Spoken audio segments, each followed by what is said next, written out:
So I searched YouTube for the CRC head gasket chemical and couldn't find it. Kept finding K and W, which appears to be the exact same.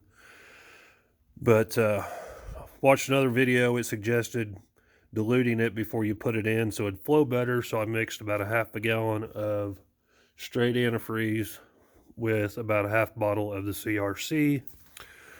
And we have a '03 Ford Focus with about 275,000 miles on it that is going through about 2 gallons of water every 3 days.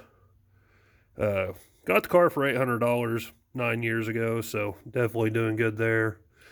But we're going to try some of this head gasket repair and see if it works. I'll make another video if this one's any good.